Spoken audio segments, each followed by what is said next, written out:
सो जाएगा राजा रंग फकीर, एक सिंहासन चढ़ चला एक बंद चला जंजीर।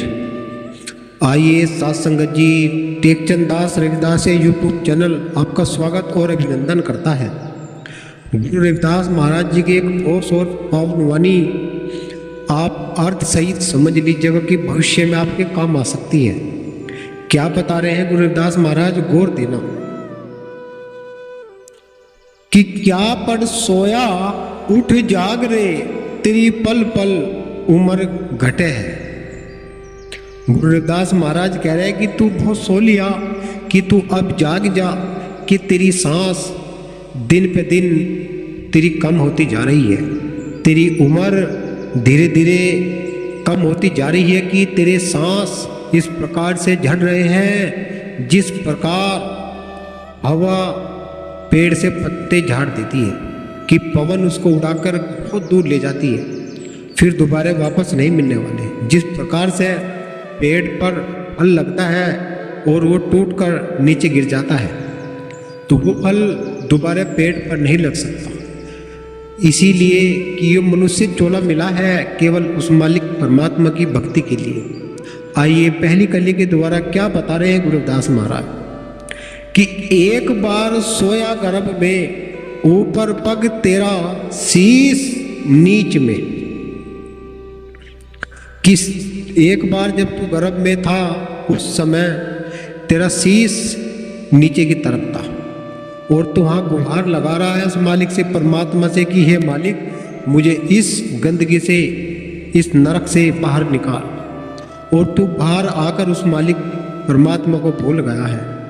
तो क्या पता है पहली कली के द्वारा कि एक बार सोया गर्भ में ऊपर पग तेरा शीश नीच में, ऊपर और नीचे भी तेरे मल और मूत्र बहे रहे, कि ऊपर और नीचे भी तेरे मल और मूत्र इस प्रकार से बह रहे हैं। जिस प्रकार एक गंदगी होती है, उस गंदगी में आप मुंह धांस लीजिएगा और आपको गंध सुगंध वहीं से ही सब कुछ, आपको जीवन निर्वाह, भोजन भी आप उसी में से निर्वाह कर रहे हैं। वही नरक होता है कि गर्भ लक चुरस्सी यातनाएं सहता है, गर्भ में जो जीव गलता है इसे वहाँ अपनी तकलीफ होती है, वहाँ बहुत हानि होती है, और उस मालिक से ही वो अरदास करता है। वो मालिक इस पर दया कर देता है और इसको बाहर निकाल देता है कि जा तू परमात्मा को याद कर लेना। और जो परमात्मा को याद करने की बजाय इस संसार में अपने बेटा बेटे को याद करता है, पुत्र पुत्र को याद करता है, अपने मित्रों को याद करता है, रिश्ते सगे संबंध को याद करता है, कि जो क्षण भर में ही बलबुले की ढाल के जो रिश्ते होते हैं उन्हीं पे भरोसा करता है। उस मालिक से रिश्ता तोड़ चुका है, उस मालिक से रिश्ता जोड़ना नहीं चाहता। तो दूसरी कली के द्वारा क्या बताया है कि तू जा सोया माँ की गोद में, दूध पिया और रहा मौज में। दूजा सोया माँ की गोद में, दूध पिया और रहा मौज में, बगड़ मोहल्ले और पड़ोस में कुनबे में प्यार बढ़ाया रहे। कि जब तू माँ की गोद में सोया और तूने वहाँ दूध पिया, उस वक्त तू वहाँ मौज उड़ा रहा है। बगड़ मोहल्ले वाले, आस पड़ोस वाले तुझको खिला ना रहे हैं, कुनबे में इस प्रकार से प्यार घल रहा है कि तुझको देख देख कर सब तुझको छेड़ रहे हैं और तू सबको सता रहा है, उनको भी आनंद आ रहा है। कि क्या पढ़ सोया उठ जाग रे, तेरी पल पल उम्र घटे है। कि अब जाग जा, वो सो लिया, तेरी उम्र घटती जा रही है, अब उम्र तेरी बढ़ नहीं रही, घटती का पहरा है। सिमल जा, कुछ ज्ञान कर ले, विचार कर ले, जब भी तू इस संसार महासागर से पार हो सकता है। कि क्या पढ़ सोया उठ जाग रे, तेरी पल पल उम्र घटे। तीसरी कली के द्वारा क्या बताया है कि तीजा सोया नारी संग में, मूर्ख विरत जन्म क्यों खोया, मूड पकड़ पीछे क्यों रोया, अब क्या पाप घटे हैं रे तेरे।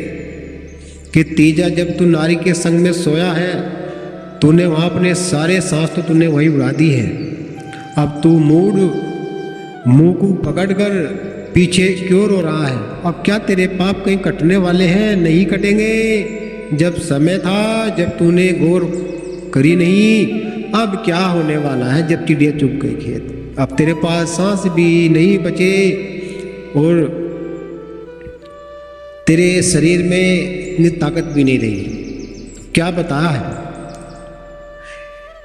चौथी कली के द्वारा क्या बताया है कि चौथा आया बुढ़ापा जहरी, कि जब तुझको बुढ़ापा आ गया है, चौथा आया बुढ़ापा जहरी, सारे कुनबे का हो गया बैरी, कि जब तेरे शरीर में ताकत नहीं रही, तेरे पैरों में चलने की ताकत नहीं रही, तेरी सोचने समझने की शक्ति छीन हो गई है, तेरे से भोजन करे नहीं जाता, टट्टी पेशाब तू कर नहीं सकता, उस समय तू बड़ा दुखी हो चुका है।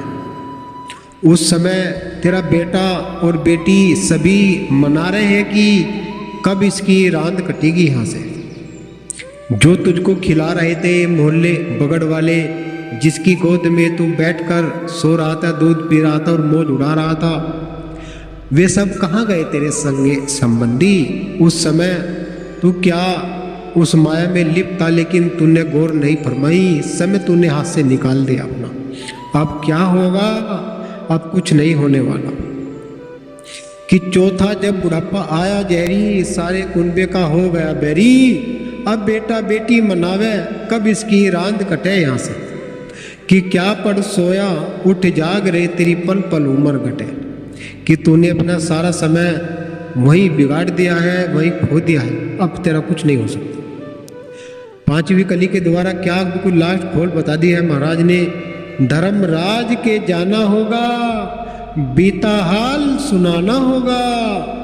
कि धर्मराज के यहाँ जाना होगा, बीता हाल सुनाना होगा। कह रविदास भूल मत भाई, सत्संग में इंसाफ छठे होगा। कह रविदास भूल मत भाई, सत्संग में इंसाफ होगा। कि धर्मराज के जब तू जागा और तू अपना बीता हाल उसको सुनाएगा, और तू सत्संग में तो तू कभी गया नहीं, तो तू काल के अंडर में ही जाने वाला है। कि यदि तू सत्संग में आ गया होता तो काल तेरे पास भी नहीं आया होता। कि आज तुझको तेरा बेटा बेटी कह रहे हैं कि कब इसकी यहाँ से रांद कटेगी, तुझको भोजन भी समय पर नहीं देते और तेरी खाट भी बाहर फेंक दी है और तुझको भोजन भी समय पर नहीं मिलता। तू सोचता है कि मैंने जिसको कमाकर दिया है, खिलाया है, बेटा बेटी पोता पोती सब तेरे बैरी हो गए, अब तेरा क्या होगा। इसी लिहाज से जो समय तेरा बीत गया है वो वापस नहीं आने वाला। कि तू समझ कर इसी प्रकार से जब कोई बच्चा जन्म लेता है तो उसकी युवा व्यवस्था भी आती है। जब बच्चा होता है तो उसके पास जवानी भी आती है, बुढ़ापा भी आता है और एक दिन उसको शरीर छोड़कर जाना भी होता है। इसीलिए तू आज इस जवानी पर गुमान कर रहा है। इससे पहले भी अनेकों पे जवानी आ चुकी है, अनेकों पर रूप आ चुका है। तो आज अपने इस रूप सौंदर्य का जितना तू अंग प्रदर्शन कर रहा है, उससे पहले भी तेरे से बहुत खूबसूरत खूबसूरत यहाँ से चले गए हैं। इसीलिए तू इस रूप पर ज़्यादा गुमान मत कर और एक सत्पुरुष की भक्ति में तू लग जा, जो तू अपना कल्याण करना चाहता हो। अन्यथा काल के जब अंडर तुझको लगेंगे, तेरा रूप सब झट जाने वाला है। इसी लिहाज से सतगुरु रविदास महाराज बताते हैं कि डवा चिनाही बुना उदेड़ी, कभी अंदर कभी बाहर, ऐसे कर्म करेगा बोंदू कि बढ़ जाएंगे बहुत विकार। कि टिक मन मेरे सतगुरु शब्द आधार, कि जल में से मक्खन लिगड़े सुक्की ना खावे संसार। कि जल में से मक्खन लिगड़े फिर सुक्की ना खावे संसार। कि मन तेरे बनाए कुछ नहीं बनता, बह जागा मझधार। कि टिक मन मेरे सतगुरु शब्द आधार। कि निर्मल से भी निर्मल हो ले और पी ले अमृत धार, लाख दोष की होली दो खुल जाएंगे मोक्ष द्वार। कि ऐसी रहनी गुरुमुख जाने, मान बड़ाई सब दे डार, कह रविदास सुनो रे संतो, मिल जाएगी सार में सार। एक देसी, एक सरब देश होता है स्त्री और पुरुष का।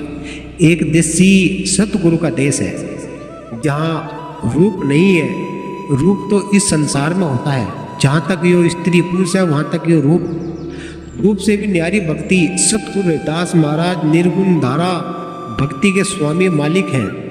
वे आज भी ऐसे ही हैं, कल भी वे ऐसे ही थे। जिस समय काशी जी के अंदर सभी ब्राह्मणों को उन्होंने सत का उपदेश, राजा महाराजाओं को सत का उपदेश दिया है। उन्होंने कहा था कि हम तो आज भी ऐसे ही है और चारों युगों में समान है। गुरुदास महाराज कह रहे कि मन संतोष धारण धरो, कहत भयो रविदास। कि रविदास महाराज तो आज भी ऐसे ही है और कल भी ऐसे ही थे। वे तो चूंकि तो यदि आज भी आप रविदास महाराज की शरण ले लो, अपने घर के अंदर गद्दी स्थापित करके और गुरु रविदास महाराज का महिमा वर्णन करने लगो और वहीं पे जोत लगाना शुरू कर दो, तो मालिक तुमका आज भी दया ही कर देंगे, क्योंकि वे दया के सागर है। वे मालिक है, वे शील संतोष दया ज्ञान भक्ति के ज्ञाता है। वे सतगुरु पूर्ण है, वे आज भी आप पे दया कर देंगे। इसीलिए आज से आप इस बारे में विचार करना और गुरु रविदास महाराज का सत्संग जरूर सुनना और उनके चरणों में जरूर ध्यान लगाना। आपके घर में सुख समृद्धि आ जाएगी। आपके बच्चे पढ़ लेंगे, लिख लेंगे, विद्वान बन जाएंगे। जब तुम मेहनत करोगे, लगन लगाओगे उस मालिक सतगुरु से, तो तुम आगे बढ़ जाओगे। अपने घर परिवार में सब आगे बढ़ना चाहते हैं, दुखी कोई रहना नहीं चाहता, सबको सुख समृद्धि चाहती है। लेकिन कर्म कौन करेगा भाई? कर्म भी तुम्हें ही करना पड़ेगा। तो इसी लिहाज से आप जो है समय को पहचानिएगा और समय को पहचानते हुए समय के सतगुरु की शरण आप ले लीजिएगा। बोलिए सतगुरु रविदास महाराज की जय, स्वामी समनदास महाराज की जय, गुरु मेहता दास महाराज की जय। यदि आप हमारे चैनल पे नए हैं तो चैनल को सब्सक्राइब जरूर कर लेना, लाइक कमेंट और अपनी हाजिरी सतनाम सतगुरु कहकर दर्ज करा देना। सतनाम।